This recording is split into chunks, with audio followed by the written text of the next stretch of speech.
Perfecto. Pues buenas noches y muchas gracias a ti, Juan Carlos Jiménez, por darme la posibilidad de realizar esta ponencia para el Colegio ABC de Urgencias. Para mí es una invitación muy agradable. Entonces vamos a empezar técnicamente, pues viendo esta enfermedad de lo que es el COVID. Quisiéramos hablar qué pasa en el área de oncología. Pues traté de englobarlo más o menos en un título que es Consecuencias Globales en la Oncología, ¿vale? Yo soy el doctor Ronald Doña, soy cirujano oncólogo, me encuentro en Toluca, en el Estado de México, y me encuentro laborando en el Hospital Médica Mía, en el consultorio 104, y ahí tienen mi correo por cualquier persona que quiera mandarme un mail o alguna pregunta, pues se las estaré contestando conforme pasa el tiempo, ¿vale? Bueno, primero que nada, pues tengo que decirles que no tengo ningún conflicto de intereses para la presentación de esta plática. Vamos a ver el contenido que vamos a tener en esta plática. Son importantes estos puntos porque seguramente alguien que se esté conectando pues no tiene mucha idea de lo que es el COVID-19, que es la pandemia que nos está arrasando en todo el mundo. Los aspectos generales del COVID lo vamos a ver en epidemiología, algo más, coronavirus, los tipos, la transmisión de este virus, factores pronóstico, el cuadro clínico de cómo nos encontramos a los pacientes y la mortalidad, ¿vale? En otra continuación vamos a ver lo que es la prevención, cuidados del personal, las recomendaciones que nos da a nivel internacional la Society Surgical of Oncology de Estados Unidos. Vamos a ver qué pasa con la oncología a nivel global y las consecuencias que tiene el retraso de la atención del paciente con cáncer y qué pasa con la educación en oncología, ¿vale? ¿Qué sabemos del coronavirus? Bueno, es un patógeno que se ha dado técnicamente en humanos. Anteriormente únicamente se identificaba en animales, pero esta pues empezó casi hace un año en Wuhan, en la provincia de China. Más o menos en diciembre del 2019 empezaron las primeras infecciones. Posterior, más o menos como en marzo, la Organización Mundial de la Salud lo catalogó como una enfermedad pandémica, que actualmente vemos el mapa en donde se identifican todos los sitios donde han tenido infecciones por este virus, que actualmente van más de 90 millones de casos confirmados. El 87% de las personas radica entre una edad de 30 a 79 años. Y podemos identificar en qué nivel nos encontramos nosotros. Tenemos aquí la lista de los países que tienen mayor infección, teniendo obviamente a Estados Unidos en el primer lugar, posteriormente la India, Brasil, Rusia, y nosotros nos encontramos aquí por debajo de Argentina con 1.641.428 enfermos. ¿Qué es el coronavirus? El coronavirus viene de una familia de los beta coronavirus que se han estado aislando en murciélagos y han causado las últimas epidemias en Asia en las últimas 2 décadas.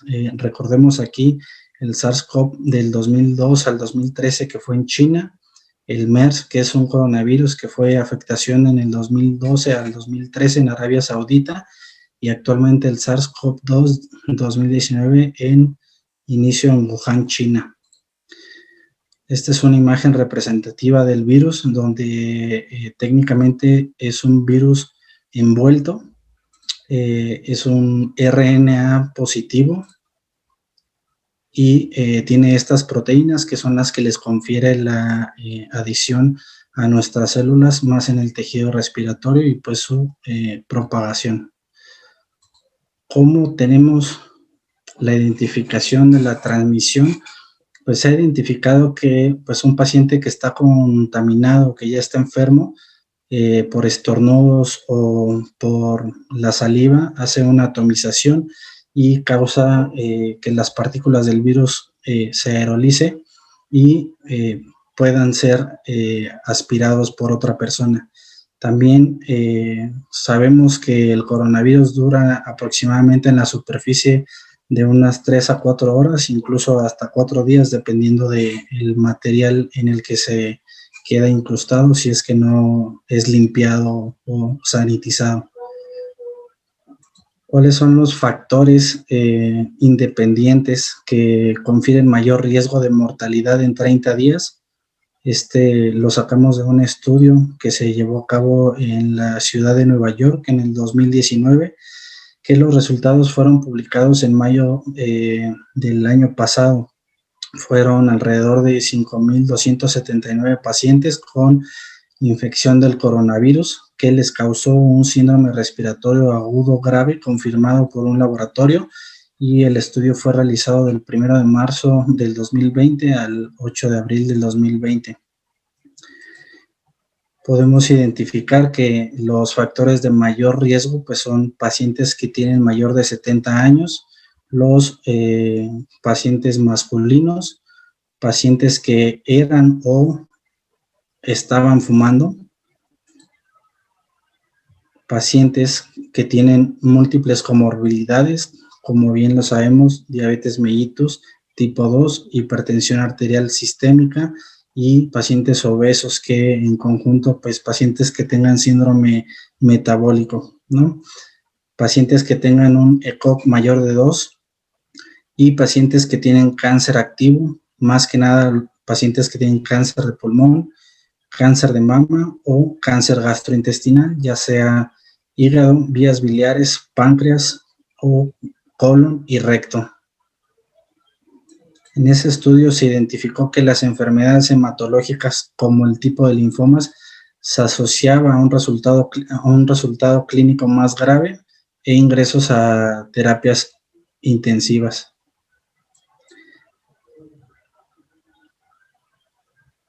¿Cuál es el periodo de incubación de este virus?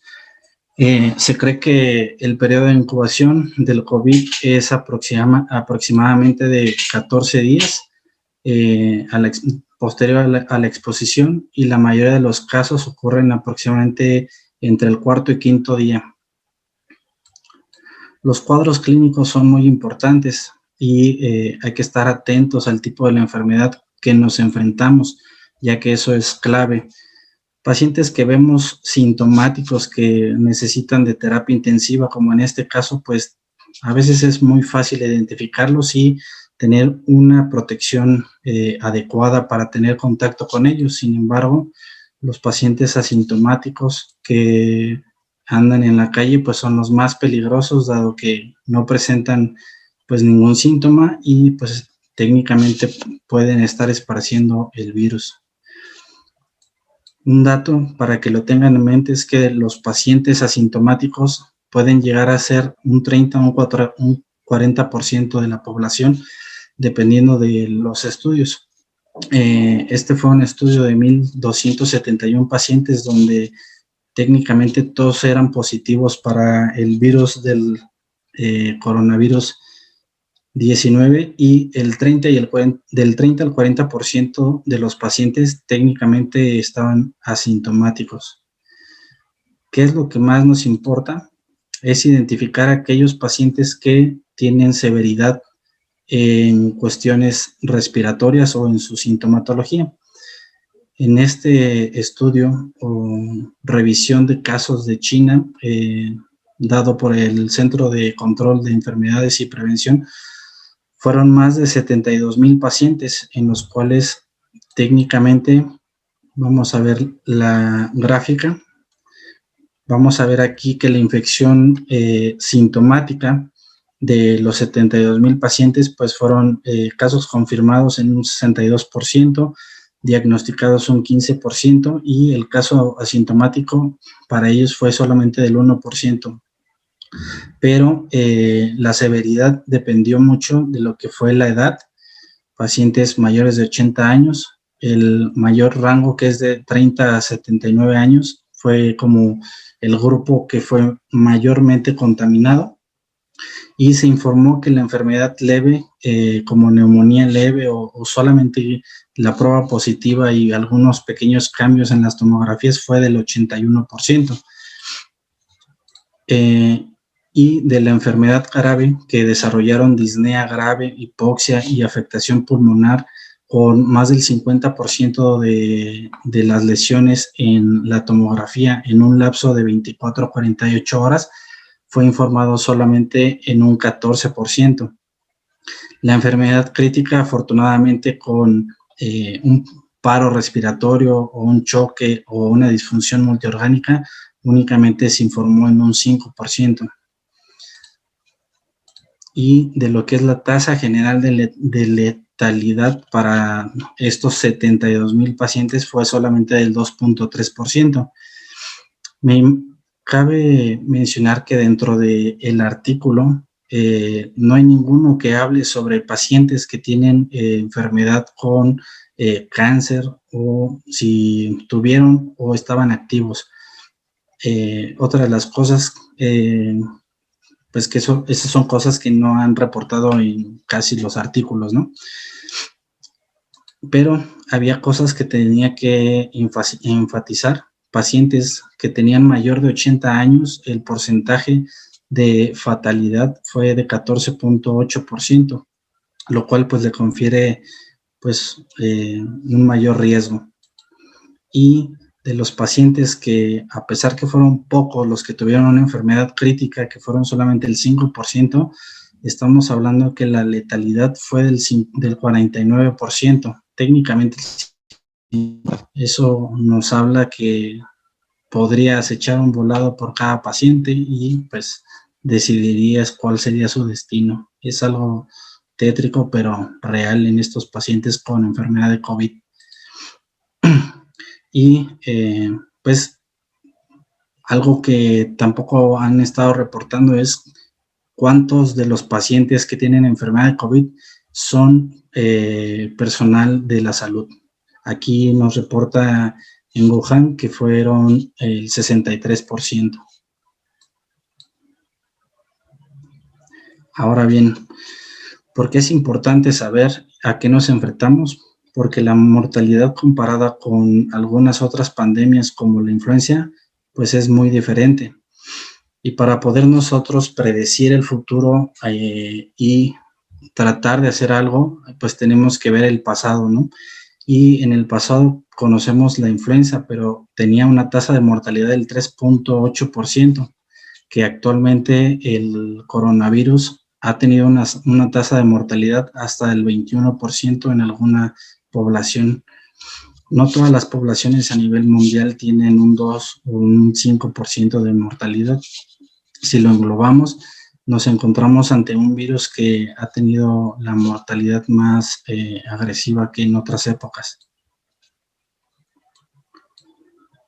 ¿Y cómo nos afectará el brote del COVID?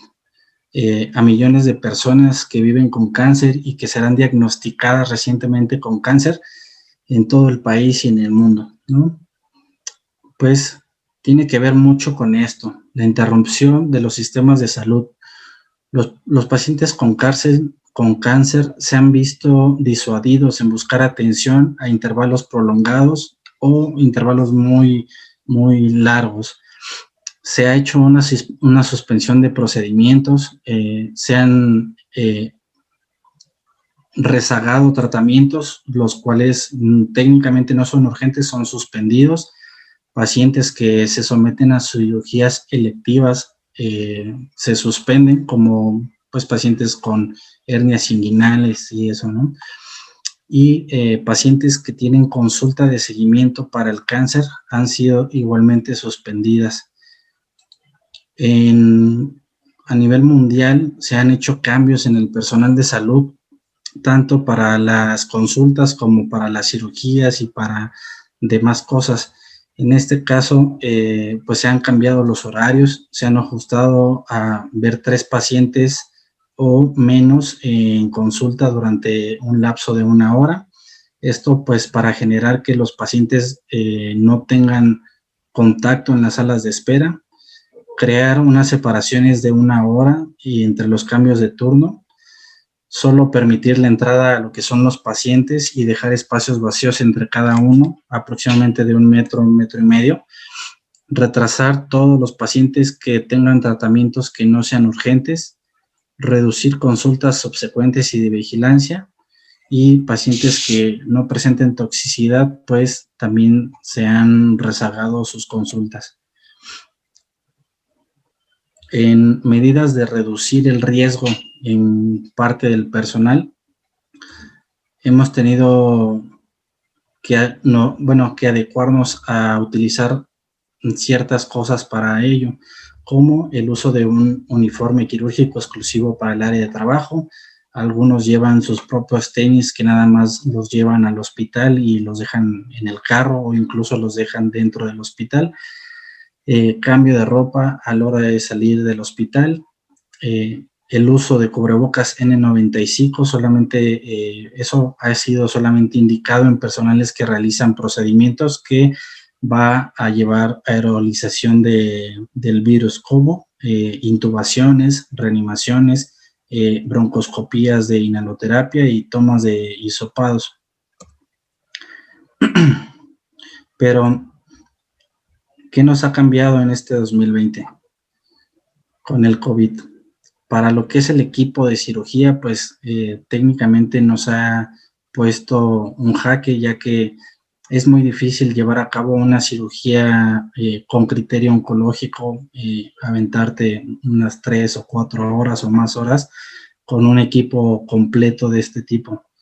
Técnicamente es imposible realizar una cirugía con ese equipo, pero pues a eso nos ha llevado el COVID y nos ha forzado a realizar un triage en nuestros pacientes, ¿no? Vivimos en un tiempo que no tiene precedentes y más porque estamos forzados a un racionamiento de insumos materiales y de personal por un número de razones que voy a mencionar adelante.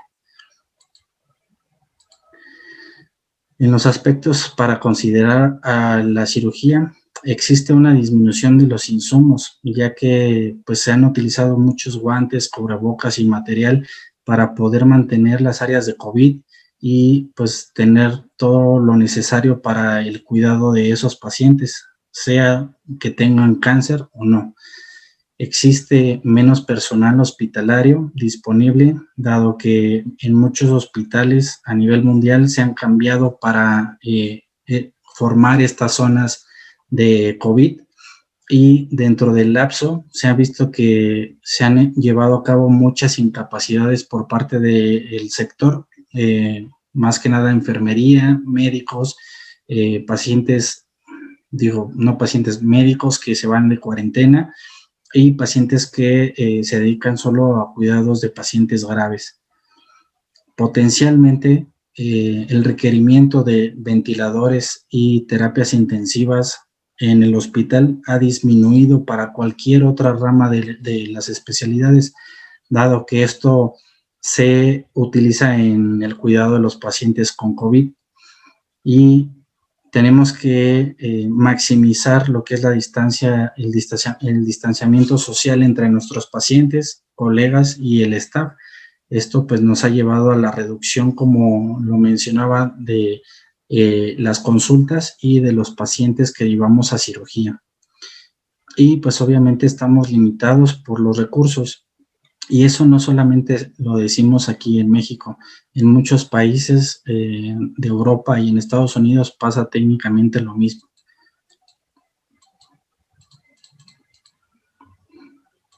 En cuestión de la prevención para el personal de salud y de los pacientes, hay un punto bien clave que me he estado encontrando en toda la literatura, en los comunicados que dan a través de los canales importantes sobre el cáncer, que la cirugía oncológica la están poniendo como una cirugía electiva, en lo cual muchos colegas oncólogos y cirujanos oncólogos, nosotros contemplamos que la cirugía oncológica no debe de considerarse como tal una cirugía electiva, porque ¿Cuánto puede pasar un paciente con una patología oncológica sin afectar la sobrevida global y el pronóstico? Es algo que no muchos artículos o casi ninguno ha tratado de publicar o de mencionar. Y pues las medidas en las prácticas quirúrgicas que llevamos actual, pues es técnicamente comentarle a los pacientes que pueden tener un riesgo de contagiarse, que en las mejores estadísticas tienen un 5% por día de infectarse por COVID mientras van a un procedimiento quirúrgico.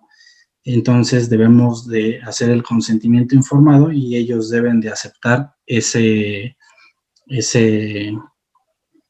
riesgo.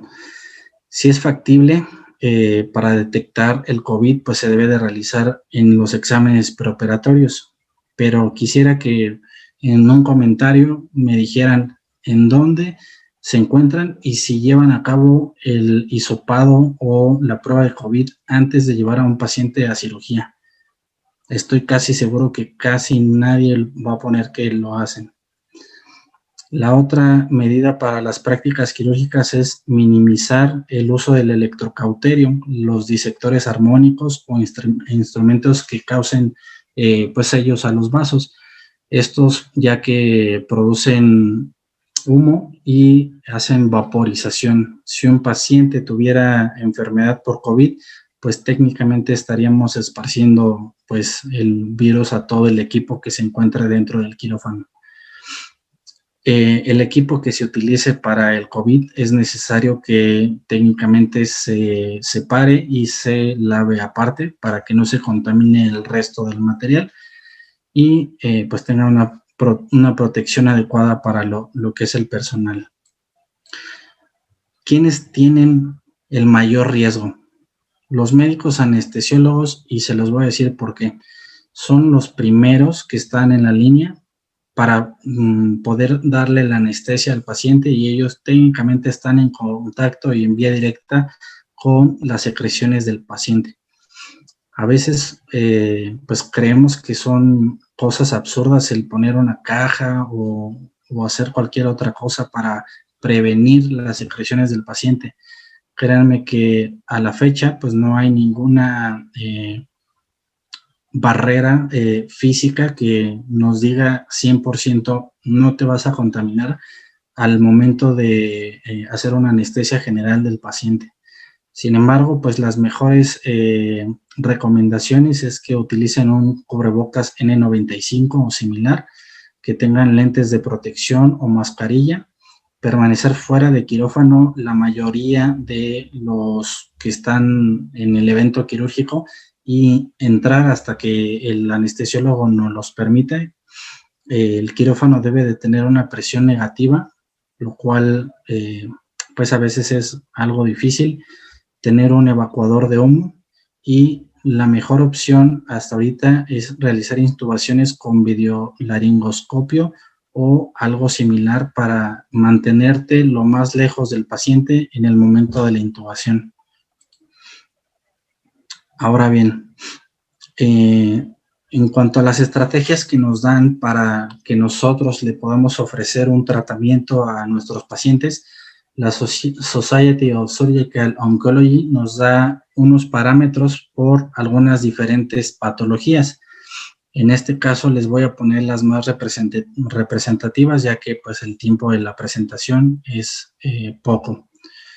Pero el principal es cáncer de mama, en donde dependiendo del tipo de cáncer vamos a tener algunas normas que nos comenta la SSO para que nosotros podamos llevar a cabo una buena práctica en oncología sin tener algún problema.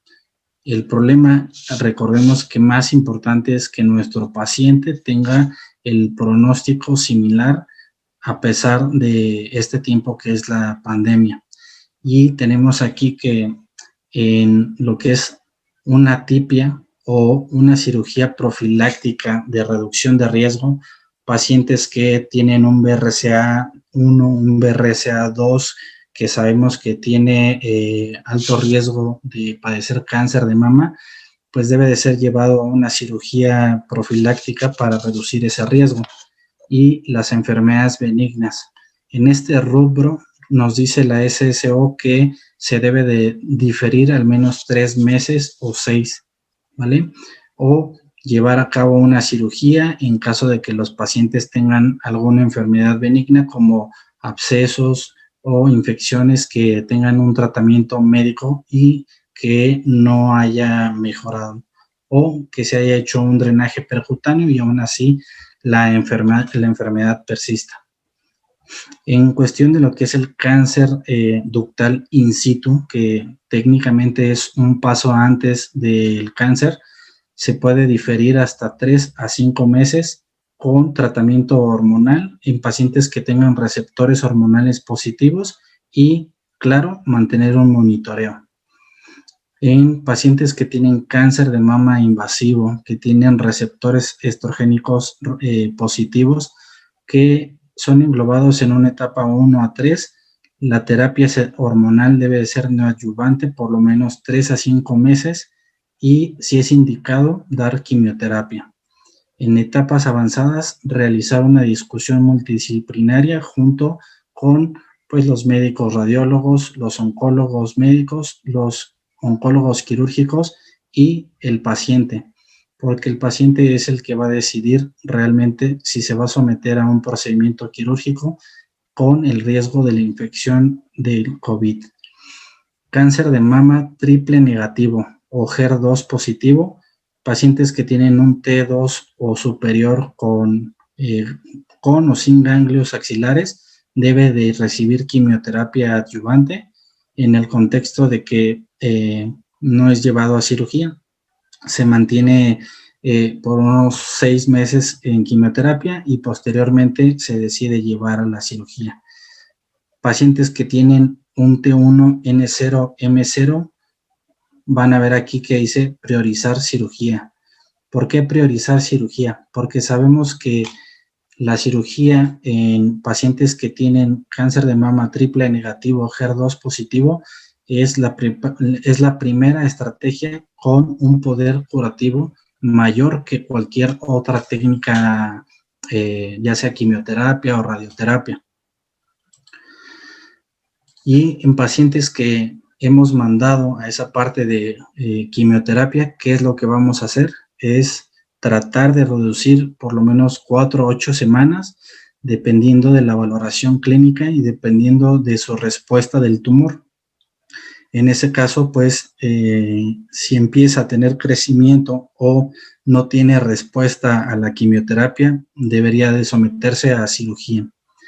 Casos especiales como el angiosarcoma y el filoides maligno son técnicamente tumores que no tienen una muy buena respuesta a los tratamientos con quimioterapia o radioterapia, y la mejor opción para mejorar su pronóstico es llevarlos a la cirugía. Por eso, en este contexto, nos dice la SSO que no debemos de retrasar la cirugía, y aunque tengamos el riesgo de infección por COVID.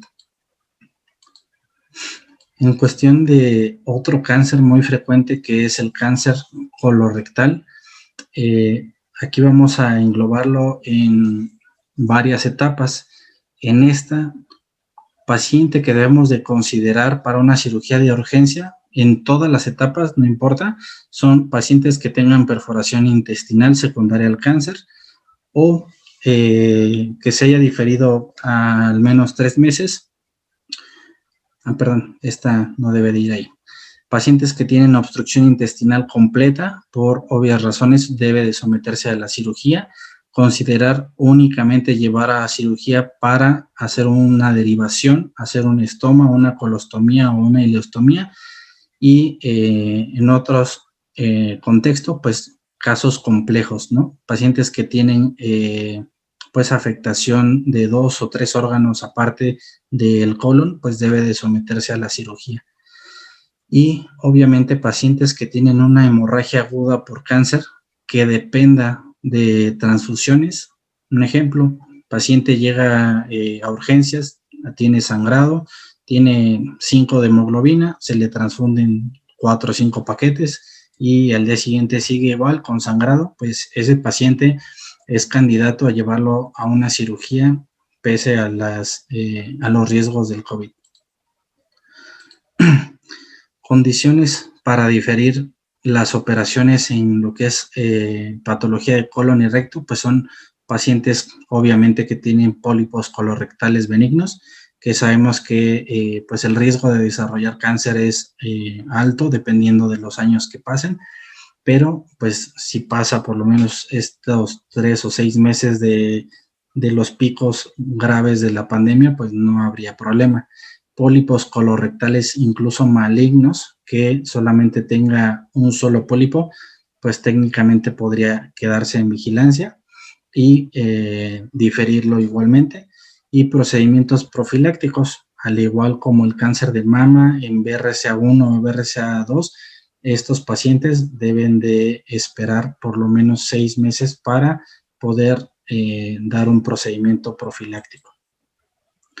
Y ya en pacientes que son localmente avanzados, estos pacientes son a los que vamos a llevar a quimioterapia neoadyuvante, un tratamiento previo antes de la cirugía, ya sea con quimioterapia o con quimioradioterapia, como es el estándar. Y retrasar la cirugía de recto posterior al tratamiento neoadyuvante al menos unas 12 a 16 semanas. Se puede valorar el uso de algunas otras terapias como ablación y embolización o radiocirugía, pero eso es dependiendo y algo muy clasificado de los tumores pequeños del recto nada más. Todos los demás deberían de llevarse a cirugía. Y deferimiento, pacientes asintomáticos con tumores neuroendocrinos o adenomas o tumores de Gis que tienen un crecimiento bajo, son los que podemos diferir y mantener en espera. En esta de la página les dejo aquí el link, aquí pueden encontrar mucha más información sobre eso. No me quería tardar mucho en eso, pero está el informe de cáncer de mama, el cáncer colorectal, tumores endocrinos, tumores gastrointestinales y de las vías biliares y del hígado, pacientes con melanoma, pacientes con un tumor del peritoneo o sarcomas. Ahí van a ver cuáles son las recomendaciones que nos da la SSO. Ahora bien, ¿qué pasa con la oncología como tal a nivel global? A los pacientes nosotros debemos de tenerlos como el principal objetivo. ¿Y por qué tiene que ser eso? Porque los pacientes que nosotros mantenemos en espera, que hacemos un retraso de la cirugía, el principio, cuando nosotros los diagnosticamos, los etapificamos y les ofrecemos un tratamiento, nosotros le ofrecemos una cura en ese momento, ¿no? Y si nosotros curamos al paciente, pues tiene una esperanza de vida casi normal después de pasar por el tratamiento, obviamente, pero si nosotros retrasamos mucho la cirugía, puede ocurrir algo que es lamentable y que pasa mucho en nuestro sistema de salud en México, es que el paciente se retrasa por unos 6, 7 meses, un año o más, y el paciente cuando nosotros llegamos ya a verlo, pues el paciente tiene metástasis, que eso pues ya hace el paciente que no lo podamos curar, y pues obviamente con una esperanza de vida limitada, ¿no? Dependiendo de cada tipo de tumor. Hay unos que tienen un peor pronóstico. El retraso de las cirugías y los datos que he recabado es que de los tratamientos oncológicos, la mayor probabilidad de que se cancele alguno de los tratamientos en lo que es la oncología, que es la cirugía, la quimioterapia, la radioterapia y los cuidados paliativos, tenemos en el top número 1 a la cirugía, que técnicamente se ha hecho un retraso, una cancelación de los tratamientos quirúrgicos en el 44.1%.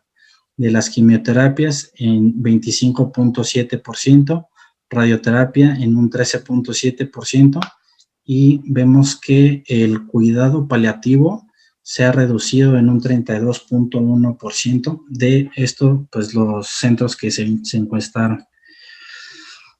El director que tenemos nosotros, que tienen en el Instituto de Cáncer de Londres, que es un experto en oncología y muy dedicado a lo que es el cáncer de pulmón, hizo un análisis en donde destacó que un retraso de 6 meses en la cirugía y en el segmento de edad normal aparentemente que desarrolla la enfermedad, que es entre 60 y 69 años, en una fase precoz que es técnicamente una etapa curable del paciente si lo diagnosticamos y lo llevamos a cirugía, provocaría una reducción de la supervivencia estimada en un 20%.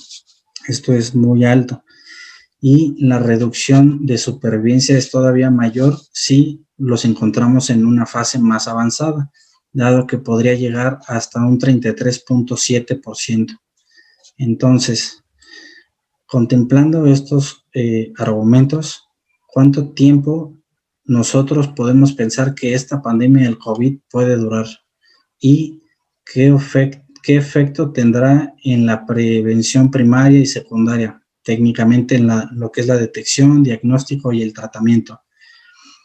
Pues el cambio en la práctica clínica, como actualmente hemos ido pues haciéndola a efecto del problema del coronavirus, pues técnicamente afectará negativamente lo que es el pronóstico y la supervivencia global.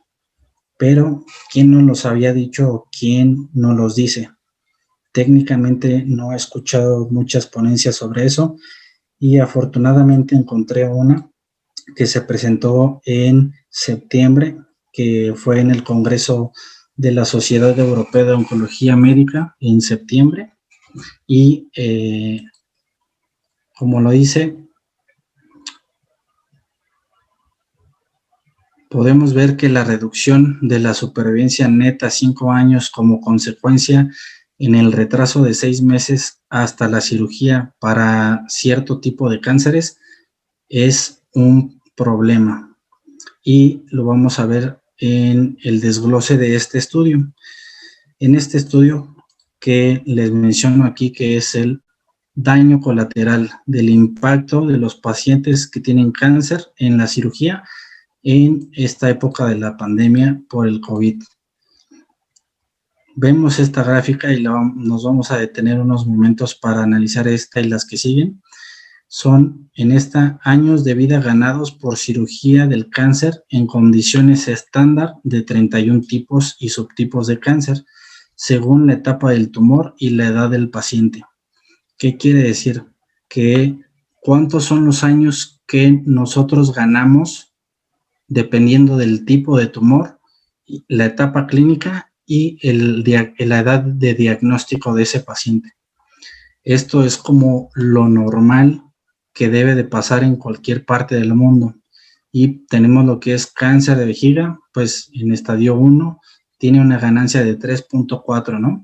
Por ejemplo, cáncer de mama en etapa clínica 1, 2 o 3 en una edad de 30 a 39, pues tiene la mayor cantidad de años ganados, ¿no? De supervivencia de los pacientes. Y ponemos aquí el de cervix, 8.4, el de colon y recto sigmoides, 3.3, 3.2, y esto es para la edad de 30.9. Vamos viendo dependiendo de las edades. Sin embargo, pues hay muchos tumores en los cuales también está el el cáncer de riñón, el cáncer de laringe, el cáncer de hígado, el cáncer de pulmón, que pues técnicamente este es uno de los que actualmente incluso en la oncología se ha estado ganando un mayor pronóstico y una mayor supervivencia de los pacientes con las nuevas terapias de inmunoterapia, pero pues eso será en otra plática o discusión. Y quiero que vean que pues técnicamente la mayoría tienen varios años ganados dependiendo del tumor, ¿no? Pero ahora bien, ellos lo que hicieron fue analizar esa información y ver más o menos cuántos años se ganan al darles ese tratamiento. Y hicieron un análisis multivariado donde pusieron que el retraso a 6 meses de las cirugías en 13 tipos de cáncer, según el estadio y como lo habían analizado, vamos a ver aquí, por ejemplo, que estos, en vez de ganar, pierden años. En lo que es el cáncer de vejiga, pues técnicamente se pierden 36.0 años en un retraso de 6 meses de los pacientes. Este es uno de los tumores más afectados que podríamos identificar si se retrasa su atención 6 meses. En lo que es cáncer de mama, técnicamente por tener un poco más de herramientas en cuanto a el tratamiento de quimioterapia, radioterapia y algunas otras terapias como hormonoterapia, no se ve que tenga una reducción poco, pero si nos ponemos a ver la tabla inicial donde se ganaba por lo menos 23 o 25 años por etapa 1 en pacientes de 30 a 39, ahora si tenemos un retraso de 6 meses de estos pacientes, únicamente tenemos ganancia de 1.5 años. Y eso, pues, eso afectaría, tal vez no en cáncer de mama, pero en la mayoría de los tumores sí. Cáncer de colon, vemos aquí que en etapa 1, pues, podría estar los etapa 1 bien, los etapa 2 llegan a tener ya una disminución y un riesgo importante, y técnicamente los que están en etapa clínica 3, estos ya están por debajo. ¿Qué quiere decir esto? Que con un retraso de 6 meses de los pacientes, pues, técnicamente estamos bajando el pronóstico y la supervivencia global de los pacientes como la conocíamos antes del COVID. Y en la siguiente tabla están los tumores que salen más afectados, como el cáncer de laringe, el cáncer de pulmón de células no pequeñas. Vemos que en etapas clínicas 2 y 3 perdemos mucho tiempo, muchos años de supervivencia.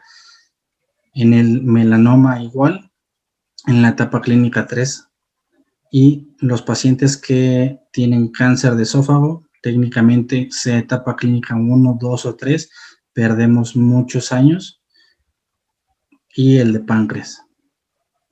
Son unas listas interminables, pero es importante, a quien le interese se las puedo proporcionar, me mandan un correo y se las envío.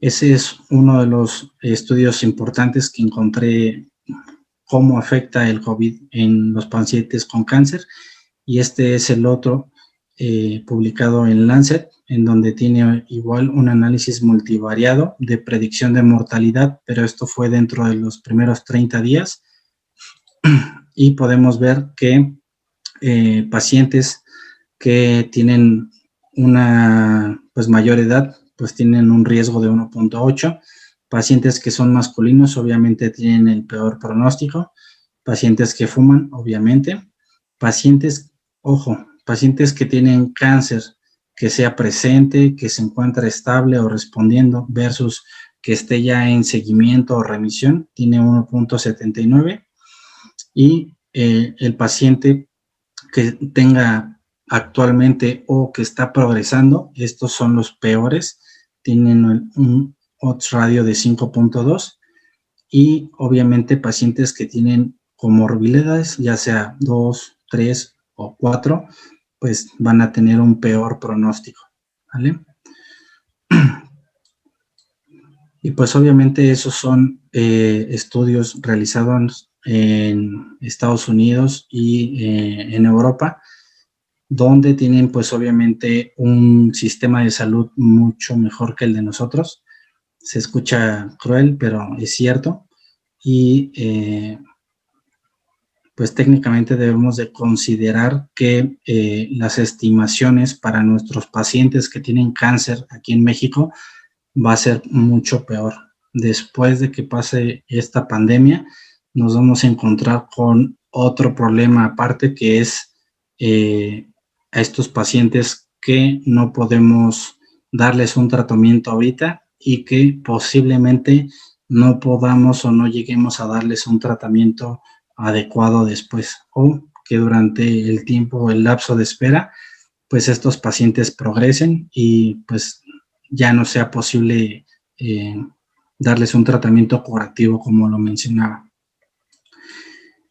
Él es el portador oficial del ESMO, es un especialista en el Centro Médico Universitario de Boise en Suiza, y en la conferencia de prensa, aparte de que dice esto: por ahora es legítimo preguntarnos si hay otros factores más allá del COVID que actualmente ejerce presión sobre la oncología. El COVID, como bien lo he tratado de englobar y resumir, pues nos ha quitado muchos recursos en diferentes formas, ¿no? Pero a pesar, después de que pase lo del COVID, vamos a ver que ya no vamos a contar con el mismo financiamiento para tratar a estos pacientes, ya no vamos a tener las mismas herramientas que teníamos antes de lo que era el COVID. Y él lo dice igualmente: se ha revelado que hay algunas debilidades en el financiamiento y en la organización de la atención oncológica.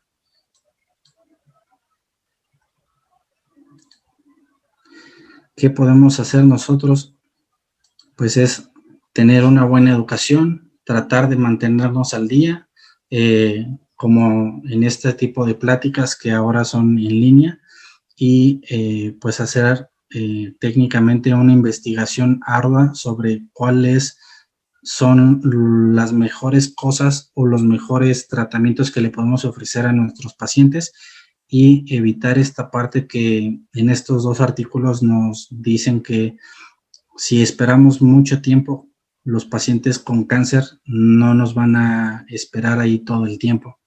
Y lamentablemente, después de que pase el COVID, posiblemente algunos ya no estén con nosotros.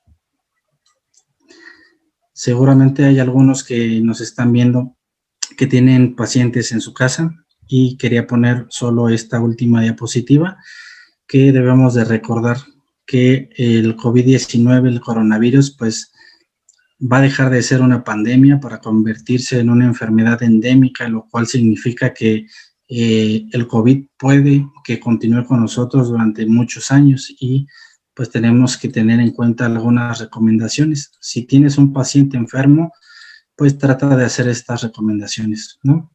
Si interactúas, pues siempre utilizar una máscara y mantener una sana distancia, desinfectar frecuentemente todas las superficies que tenga contacto, no compartir pues los objetos personales como platos o cubiertos, y pues ofrecerles un apoyo emocional.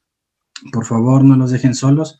Yo estuve enfermo durante 14 días, técnicamente estuve sintomático 2 días y los demás días estuve aislado, pero créanme que no es bonito estar mucho tiempo aislado sin nada que hacer. Y pues eso sería todo por parte de mí. Si alguien tiene alguna pregunta. Bien, pues muchas gracias, Ronald, por esta excelente presentación. Estamos encantados de escucharte.